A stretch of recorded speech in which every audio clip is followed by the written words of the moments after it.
Assalamualaikum warahmatullahi wabarakatuh. Nama saya Ita Kurniawati, NIM E20193105 dari Akuntansi Syariah 3, Fakultas Ekonomi dan Bisnis Islam.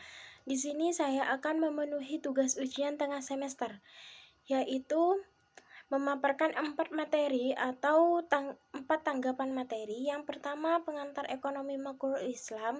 Yang kedua, prinsip-prinsip ekonomi Islam. Yang ketiga, ekonomi makro Islam. Dan yang keempat, teori tabungan dan investasi dalam ekonomi Islam.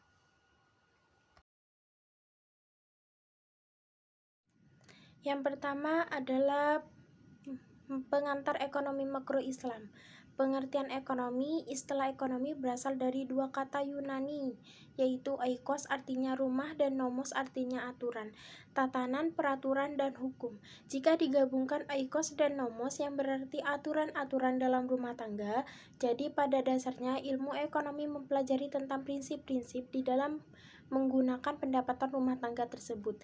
Ada juga definisi ekonomi yang disederhana namun padat makna seperti yang didefinisikan oleh Robin dari aliran neoklasik, menyebutkan ilmu ekonomi adalah kajian tentang perilaku manusia sebagai hubungan antara tujuan-tujuan dan alat-alat pemuas yang langka yang mengandung pilihan dalam penggunaannya.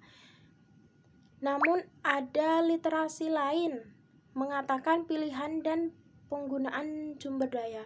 Ekonomi merupakan studi tentang manusia di mana terjadi pertentangan antara kebutuhan dan keinginan manusia yang sifatnya tidak terbatas,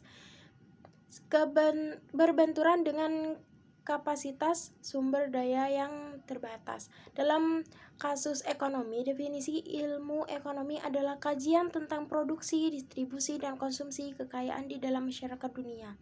Definisi lain, ilmu ekonomi sebagai cabang ilmu pengetahuan yang berdaya upaya untuk memberikan pengetahuan dan pengertian tentang gejala-gejala masyarakat yang timbul karena perbuatan manusia dalam usaha untuk memenuhi kebutuhan atau untuk mencapai kemakmuran. Berikutnya pengertian ilmu ekonomi. Ilmu ekonomi adalah bagian dari ilmu sosial yang mempelajari masyarakat dari segi pemenuhan kebutuhan atau bagian ilmu sosial yang mempelajari perilaku manusia dalam upaya memenuhi kebutuhan.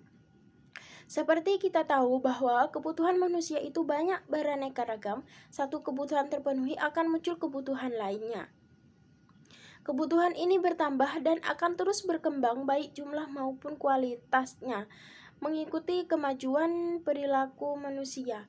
Ilmu ekonomi mempelajari perilaku ekonomi individu dan masyarakat untuk memperoleh jawaban bagi masalah yang menyangkut hubungan antara kebutuhan manusia dan alat pemuasnya.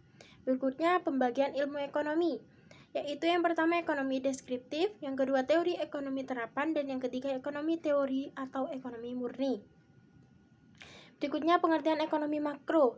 Ekonomi makro adalah tindakan konsumen secara keseluruhan, kegiatan-kegiatan keseluruhan pengusaha, dan perubahan-perubahan keseluruhan kegiatan ekonomi.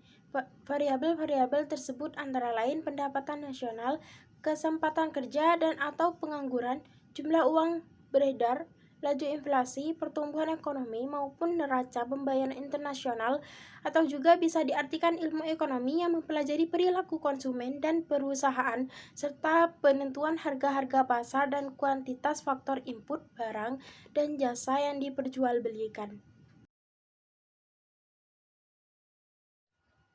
Selanjutnya adalah materi kedua, yaitu prinsip-prinsip ekonomi Islam.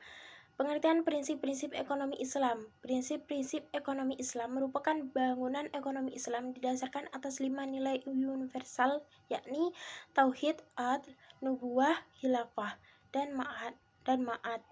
Kelima nilai ini menjadi dasar inspirasi untuk menyusun teori-teori ekonomi Islam. Namun teori yang kuat dan baik tanpa diterapkan menjadi sistem akan menjadikan ekonomi Islam hanya sebagai kajian ilmu saja tanpa berdampak pada kehidupan ekonomi. Di atas semua nilai dan prinsip yang telah diuraikan di atas, dibangunlah konsep yang memayungi kesemuanya, yakni konsep akhlak. Akhlak menempati posisi puncak karena inilah yang menjadi tujuan Islam dan dakwah para nabi, yakni untuk menyempurnakan akhlak manusia. Akhlak inilah yang menjadi panduan para pelaku ekonomi dan bisnis dalam melakukan aktivitasnya. Nilai-nilai tauhid atau keesaan Tuhan, adl, keadilan, nubuah, kenabian, khilafah, pemerintah, dan ma'ad hasil menjadi inspirasi untuk membangun teori-teori ekonomi Islam. Berikutnya, prinsip tauhid. Tauhid merupakan pondasi ajaran Islam. Dengan tauhid, manusia menyaksikan bahwa tiada sesuatu pun yang layak disembah selain Allah, dan tidak ada pemilik langit, bumi, dan isinya selain daripada Allah, karena Allah adalah pencipta alam semesta dan isinya, dan sekaligus pemiliknya, termasuk pemilik manusia dan seluruh sumber daya yang ada. Karena itu, Allah adalah pemilik hakiki. Manusia hanya diberi amanah untuk memiliki untuk sementara waktu, sebagai ujian bagi mereka. Berikutnya adl, nubuwah, khilafah, dan ma'ad. Yang selanjutnya adalah materi ketiga, yaitu ekonomi makro Islam. Pengertian ekonomi dua sektor atau ekonomi makro Islam ini, perekonomian dua sektor sering disebut dengan perekonomian tertutup sederhana, yang merupakan suatu perekonomian yang terdiri dari sektor rumah tangga dan sektor perusahaan. Pada perekonomian ini, pemerintah tidak seperti tanah.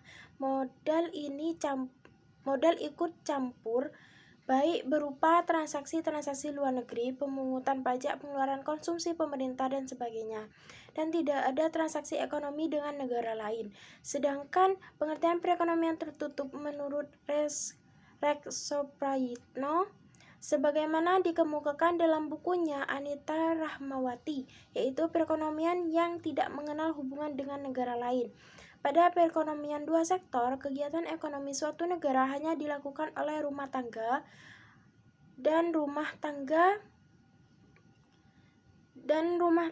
perusahaan. Sektor rumah tangga menyerahkan faktor-faktor produksi yang dimiliki kepada perusahaan dan tenaga atau keahlian, sedangkan bagi rumah tangga akan memperoleh imbalan dari perusahaan berupa sewa, bunga, upah, dan keuntungan. Kemudian pendapatan tersebut dibelanjakan oleh sektor rumah tangga kepada perusahaan untuk membeli barang dan jasa yang dihasilkan perusahaan untuk keperluan hidup anggota rumah tangganya.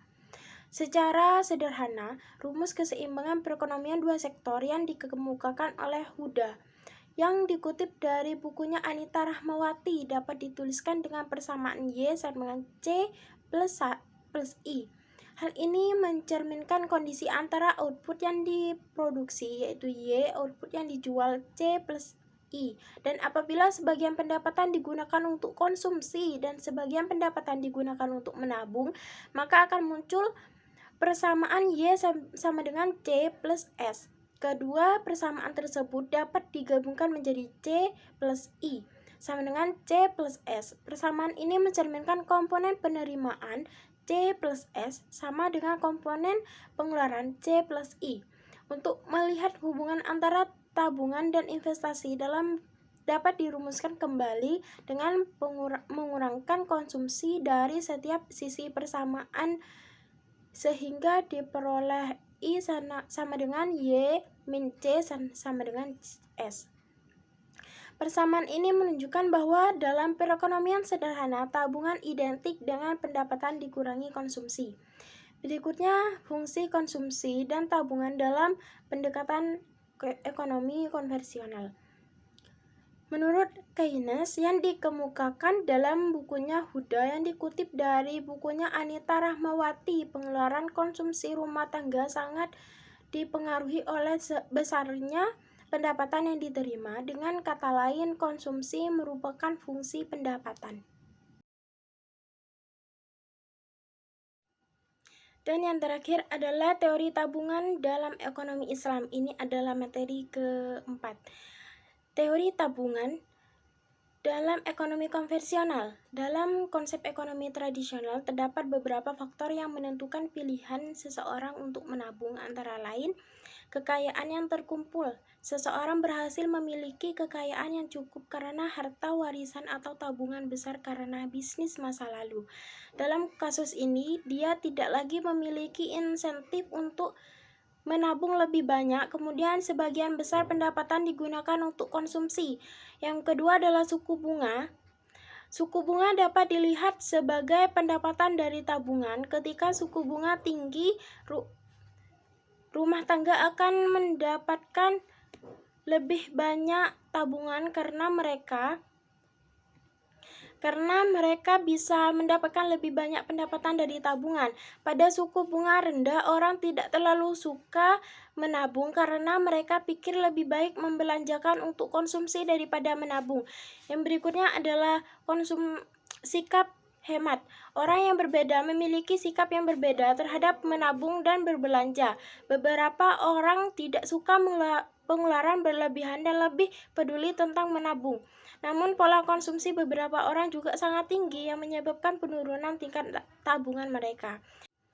Yang selanjutnya adalah status ekonomi. Dalam ekonomi berkembang pesat, jumlah pengangguran lebih sedikit dan orang cenderung lebih aktif mengkonsumsi. Mereka sekarang cenderung membelanjakan lebih banyak dan membelanjakan lebih sedikit.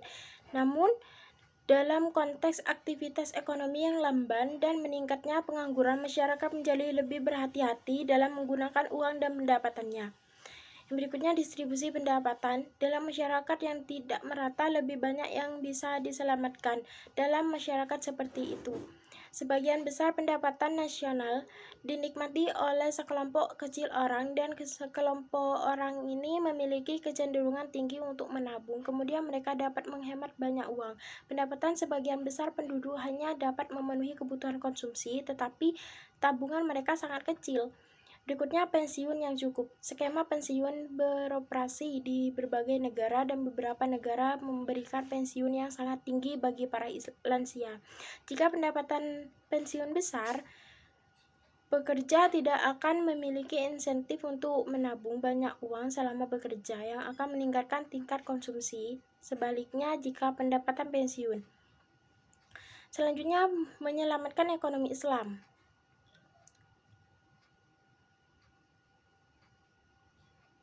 Yayasan Islam Leicester Inggris mendefinisikan tabungan dalam dua arti. Yang pertama adalah tabungan untuk tindakan pencegahan dan tabungan untuk investasi.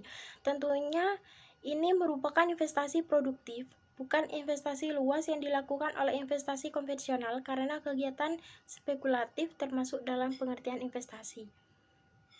Yang selanjutnya, teori investasi.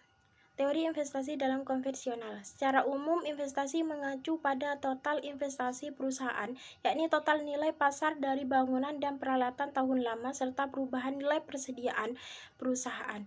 Oleh karena itu, total investasi meliputi yang pertama pembangunan pabrik, pembelian mesin baru, pembangunan rumah baru, dan yang terakhir perlengkapan perusahaan lainnya. Ada 3 bentuk pengeluaran investasi. Yang pertama, investasi tetap perusahaan. Yang kedua, investasi residensial. Yang ketiga, investasi persediaan. Berikutnya, teori investasi dalam Islam. Teori investasi yang menggunakan metode ekonomi Islam tentunya berbeda dengan teori investasi tradisional. Perbedaannya, fungsi investasi dalam ekonomi tradisional dipengaruhi oleh suku bunga yang tentunya tidak berlaku untuk metode ekonomi Islam. Secara lebih spesifik, mengembangkan fungsi investasi dalam ekonomi Islam yang sangat berbeda dengan ekonomi non-Islam. Yang berikutnya, faktor-faktor yang mempengaruhi seseorang untuk menabung dan berinvestasi.